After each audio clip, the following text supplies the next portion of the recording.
Have you ever wondered what happened to the cast of Who's the Boss after the series ended? While some continued to shine, others disappeared and were never seen again. In the list below, you'll be surprised to learn that 14 familiar actors passed away under heartbreaking circumstances you couldn't imagine. Let's remember them and honor their legacy. Let's go. Katherine Helmond as Mona Robinson. Catherine Marie Helmond was born on July 5, 1929 in Galveston, Texas, USA. She was 55 years old when she joined Who's the Boss in 1984, but it was her role as Mona Robinson, a bold, mischievous mother who was never afraid to break the norm, that made her a pop culture icon. Throughout the show's 8 seasons, Catherine was the lifeblood of witty, energetic dialogue and often the only one bold enough to respond to every character with warmth and charm. She died on February 23, 2019, at her home in Los Angeles at the age of 89, after a long battle with Alzheimer's disease. Her death was announced nearly a week later. At the time of her death, Catherine Helmond's estimated net worth was around $5 million. Largely from her iconic roles in Soap, Coach, Everybody Loves Raymond, and especially the animated series Cars, where she voiced Lizzie for over a decade. In her personal life, she was briefly married to George N. Martin from 1959 to 1962, before finding peace with her second husband, David Christian, from 1969 until her death. They had no children but had a strong bond, living together in New York, Long Island, Los Angeles, and even London. In addition to acting, the two practiced meditation and studied Zen Buddhism together. As she grew older, as Alzheimer's began to eat away at her memory, Helmond gradually withdrew from the spotlight. Although time has taken her away, Mona Robinson's mischievous winks and clever lines remain. James Coco as Nick Milano. James Emile Coco was born on March 21, 1930 in Little Italy, Manhattan, New York. Who was boss when he joined? In 1985, at the age of 55, he played Nick Milano, Tony Michelli's gruff but warm father. Although he only appeared in a few episodes, James Coco's natural charm and sharp expressions helped him portray an emotional father with a unique sense of humor. Just 2 years later, on February 25, 1987, James Coco breathed his last breath at St. Vincent's Hospital in Manhattan, after suffering a heart attack, passing away at the age of 56. His final appearance on Who's the Boss had aired exactly 1 day earlier, poignantly. He was buried at St. Gertrude Catholic Cemetery in New Jersey, where many fans later paid their respects. Despite an illustrious career that included dozens of stage and film roles, James Coco never amassed the vast fortunes of many of his peers. His net worth was estimated at just $2 million at the time of his death. His personal life was tumultuous and largely private. A gay man in a time of prejudice, his true identity was not revealed until nearly a decade after his death. He never married, had no children, and kept his personal life largely private, except for moments in interviews when he hinted at loneliness or personal struggles. James struggled with his weight throughout his life, which contributed to his signature physical comedy but also took a toll on his health. In 1983, he published The James Coco Diet, chronicling his determined weight loss journey. Although he has been gone for more than 3 decades, the laughter he left behind through each role is still there, reminding us that sometimes the shortest lives are the most brilliant. Leslie Nielsen as Max Muldoon. Leslie William Nielsen was born on February 11, 1926 in Regina, Saskatchewan, Canada, the second son of a Danish police officer and a Welsh mother. He was 61 when he appeared in Who's the Boss in 1987. Playing Max Muldoon, a brief cameo that was enough to make the audience laugh with his trademark humor. Nielsen had previously been a great leading man in Forbidden Planet and The Poseidon Adventure, but it was his deadpan comedic roles in Airplane and The Naked Gun that truly immortalized him to a global audience. Leslie Nielsen died on November 28, 2010 in Fort Lauderdale, Florida at the age of 84. The cause was complications from pneumonia.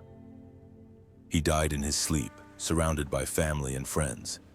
He was buried in Evergreen Cemetery, where his headstone bears the words, "A humorous farewell to the man who turned farting into a comedic art form." His net worth is estimated at $20 million. Thanks to a career spanning more than 60 years, with more than 220 roles in television and film, from classic to whimsical, from serious to legendary. Behind the unchanging smile on screen is a tumultuous personal life. Nielsen has been through 4 marriages, 3 of which ended in divorce. His 2 daughters from his second marriage rarely appeared in public, and his relationship with his family was described as complicated and distant. He was abused by his father as a child and lived in fear. As an adult, he struggled with congenital hearing loss and had to wear a hearing aid for the rest of his life. Nielsen later suffered from arthritis and other health issues, but he continued to work and stay positive, even releasing an educational video about arthritis to help the community. And that is what made him a legend, a name that still makes people laugh with fond eyes when mentioned. Robert Mandan as Reed Hamilton. Robert Mandan was born on February 2, 1932 in Clever, Missouri, a sleepy small town that couldn't contain the ambitions of a teenage boy who loved acting. In 1991, at the age of 59, he appeared in Who's the Boss as Reed Hamilton, a mature, elegant, and charming gentleman who brought a fresh energy to the film's supporting cast. Although it was only a cameo, Mandan's performance left a deep impression with his calm demeanor and sharp eyes. Robert Mandan passed away on April 29, 2018 in Los Angeles after a long battle with cancer at the age of 86. Although he was not an A-list star, he still had an estimated net worth of $3 million thanks to decades of television work, most notably his role as Chester Tate on the long-running soap opera Soap. Behind the calm and successful exterior was a troubled personal life. Mandan married psychotherapist Sherry Dixon in 1963, but the marriage ended after years of separation. His relationship with his only son also became estranged, leaving scars that would not heal. Framed as a businessman or gentleman, Mandan struggled to break out of his own shadow, which prevented his acting career from taking off as he had hoped. However, he still made his mark in The Best Little Whorehouse in Texas, 1982, and Three's a Crowd, 1984 to 1985, proving himself to be a tenacious artist who never backed down. With his warm voice and poised demeanor, he was the kind of actor who was remembered even after only a brief appearance. James Hampton as Herb. James Wade Hampton was born on July 9, 1936 in Oklahoma City, Oklahoma, USA. When he joined Who's the Boss? In 1984 as Herb, he was 48 years old, the prime age for a veteran television actor. Herb was a supporting character in that episode, but he brought his own warm atmosphere and subtle sense of humor, contributing to the brilliant tone of the classic 1980s sitcom.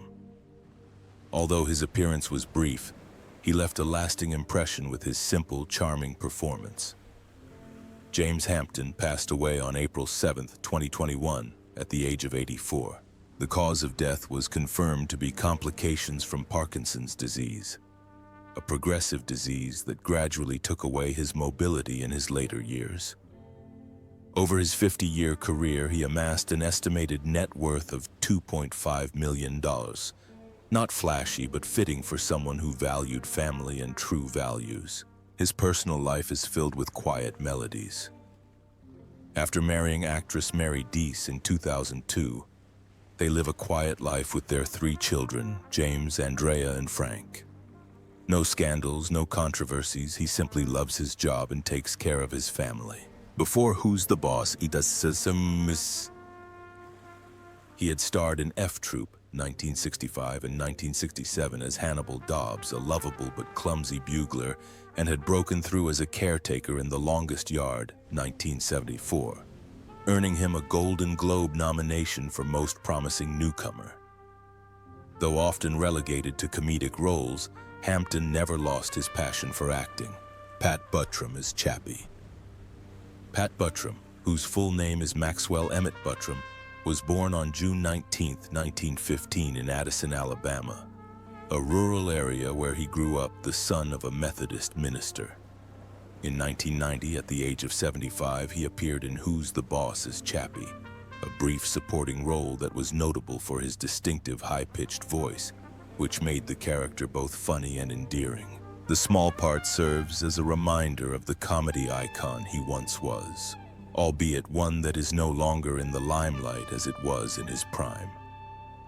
Pat Buttram died on January 8, 1994 at the age of 78 at UCLA Medical Center due to kidney failure. After more than half a century in the entertainment industry, he was buried at Maxwell Chapel United Methodist Church Cemetery near Haleyville, Alabama. With over 40 films under his belt, Buttram has an estimated net worth of $1 million, mostly from his voice work in animated films and television. His personal life was not as riveting as his acting. His first marriage to Dorothy McFadden ended in divorce, although the couple adopted a daughter. It wasn't until 1952 that he found true love when he married actress Sheila Ryan. They had a daughter, Catherine, born in 1954. But even that happiness didn't last forever. Sheila died in 1975, leaving a huge void in his life. It was then that Pat began to retreat and live a quieter life, away from Hollywood. He continued to act in projects like The Aristocats, The Rescuers, and even voiced a role in a Goofy movie, which was released posthumously, but spent most of his time back home in Alabama. Although his career never reached its peak, he received 2 stars, one on the Hollywood Walk of Fame and one on the Alabama Stars of Fame, becoming an integral part of American popular culture. Franklin Cover as Mr. Campbell. Franklin Edward Cover was born on November 20, 1928, in Cleveland, Ohio, when he joined the film Who's the Boss? In 1991, he was 63 years old and played the supporting role of Mr. Campbell, a serious character who appears briefly but leaves an impression with his professorial demeanor, adding depth to the film's supporting cast. Before that, he was already a familiar face on American television, known for his calm and intelligent demeanor, which suited the role very well. Franklin Cover died on February 5, 2006. At the Lillian Booth Actors Home in Englewood, New Jersey at the age of 77. He died of pneumonia while recovering from heart failure just weeks after moving to the facility. With a career spanning nearly 50 years, his net worth is estimated at $1.5 million. Not a huge amount, but enough to reflect a steady and respectable acting career. Franklin lived a quiet, private life. He married Mary Bradford Stone in 1965, and the two were together for the rest of their lives. They had no children and were rarely seen together in public. The pressures of television work may have led him to a more private, quiet life. After The Jeffersons, 1975-1985, he appeared in The Stepford Wives, 1975, played politician Hubert Humphrey in the television film A Woman Called Golda, 1982, and had a supporting role in the blockbuster Wall Street, 1987. These roles prove that he is a versatile and enduring actor in the entertainment industry. Walter Olkowicz as Tiny McGee. Walter Olkowicz was born on May 14, 1948 in Bayonne, New Jersey, a windswept port town filled with steel and resilience. In 1987, at the age of 39, he appeared in the hit series Who's the Boss? As Tiny McGee, a supporting character who left an impression with his tall stature, warm, deep voice, and lovable appearance. Although he only appeared in a few episodes, Tiny McGee was still a memorable highlight, bringing a very down-to-earth humor to the show. Walter passed away on April 6, 2021 at his home in Reseda, California at the age of 72 after a long battle with illness. In his final years, he underwent 19 knee surgeries and was largely immobile. His net worth at the time of his death was estimated at $1 million, the result of decades of quiet supporting roles in the entertainment industry. In his personal life, Olkowicz was married, but the marriage quietly ended in divorce, leaving a deep emotional void. He had a son, Zach Olkowicz, who later became a screenwriter. However, the father-son relationship was not always smooth, especially in Walter's later years, when he was lonely and ill. After leaving the industry for health reasons, he returned only once, in 2 episodes of Twin Peaks in 2017 as a way to close out his career. The life of Walter Olkowicz is the story of a supporting actor who never sought the limelight, but left behind a legacy of kindness and sincerity that audiences will never forget. Earl Bowen Jongvi Jim Peterson. Earl Bowen, born August 8, 1941 in New York City, has been a familiar face on American television for decades. He was 43 years old when he appeared on Who's the Boss? In 1984, playing Jim Peterson, Angela Bauer's stern but humorous boss. Although he only appeared in a few episodes, Bowen's professional demeanor, sharp eyes, and masterful performance made Peterson a memorable part of the popular family comedy. He died on January 5, 2023 in Honolulu at the age of 81 after being diagnosed with lung cancer in the fall of 2022. Over a career spanning more than half a century, he amassed an estimated net worth of $1.5 million, primarily from supporting roles on television and voice acting in popular video game series such as Monkey Island, World of Warcraft, and popular animated films. Earl Bowen's life was not all about art. In 1970, he married actress Carol Keane and had a daughter. But that 3-decade marriage ended in tragedy when Carol died of ovarian cancer in 2001. Leaving a huge void in his heart. After many peaceful years, Bowen remarried in 2008 to a woman named Kathy. He went through periods of emotional turmoil, especially after the loss of his first wife. However, he continued to appear regularly in projects such as The Terminator, 1984, Terminator 2, 2001, Judgment Day, 1991, Pistol 33 113, 1994, and voiced Metal Gear Solid 2. Each role was a personal journey of healing, a mark left by a man who chose to stay silent while battling the darkness within himself. Vincent Schiavelli as motel manager. Vincent Andrew Schiavelli was born on November 11, 1948, in Brooklyn, New York, to a family of Sicilian descent. In 1985, at the age of 37, he appeared in a brief but memorable supporting role in Who's the Boss?, playing the motel manager. With his long, melancholy face and eyes that were both sad and mischievous, Schiavelli brought to the plays a quirky, humorous, yet unpredictable tone, like a breath of fresh air that kept the audience on their toes. He died on December 26, 2005 in his ancestral home of Polizzi Generosa in Sicily at the age of 57. The cause was lung cancer. Notably, he chose to return to his roots, the very land he wrote so movingly about in his book, Many Beautiful Things, to spend his final days and rest in peace. The funeral was held simply in a small cemetery on the mountain overlooking the old town. His net worth is estimated at $1.8 million, largely from his iconic supporting roles as the subway ghost in Ghost, 1990, biology teacher Mr. Vargas in Fast Times at Ridgemont High, 1982, and assassin Dr. Kaufman in Tomorrow Never Dies, 1997. In his personal life, Vincent was married twice. His first marriage to actress Alice Beasley lasted 3 years, and they had a son, composer Andrea Schiavelli. His second marriage to harpist Carol Sue McCallion was more lasting until his death. Although Vanity Fair once named him one of America's greatest actors, Schiavelli's life was not easy. He suffered from Marfan syndrome, a genetic disorder that affects his bones and cardiovascular system, leaving him thin and physically frail. At times, illness, alienation, and 2 divorces caused him to retreat into himself, seeking solace in cooking and childhood memories. When he passed away, he left behind the image of an artist who loved his profession, loved his heritage, and lived true to himself until his last breath. Bill Irwin as Leon.